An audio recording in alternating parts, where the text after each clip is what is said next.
Prime Minister Erdogan and his party fill the skies of Istanbul with their colorful banners.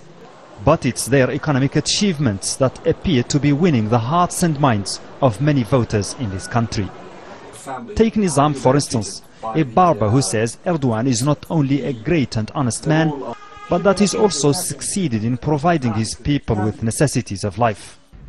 Or take this taxi driver who says he's got a retirement for life, for no more than 3 or 4 little payments.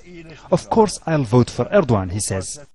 Between 2002 and 2010, Turkey's gross domestic product went up from $232 billion to $797 billion. GDP per capita increased from $3,500 to $10,000.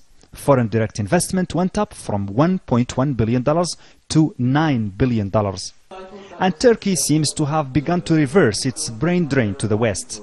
Definitely a big growth in the number of executives applying for posts in Turkey, and that's of course partly related with the growth of the Turkish economy and partly related with the slowdown of the economies in Western Europe and United States. A tunnel under the Bosphorus is such a grand idea. It is already underway behind me here. But what about a second Bosphorus Strait for Turkey? They call it Canal Istanbul, and many still believe it cannot happen.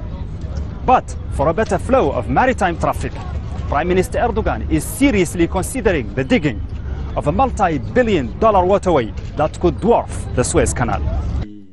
All of this, however, may not get Erdogan the supermajority he's craving. At least, 30–35% of the voters will still remain very skeptical, unhappy, and they won't vote for the AKP. There is also this peculiarly Turkish fear of a different agenda that AKP might have.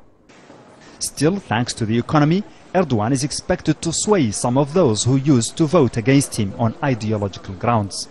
But he wants more than a simple victory. That he takes for granted. What he wants is a sweeping parliamentary majority that will allow him to single-handedly change Turkey's constitution. Many Turks are unhappy with that prospect.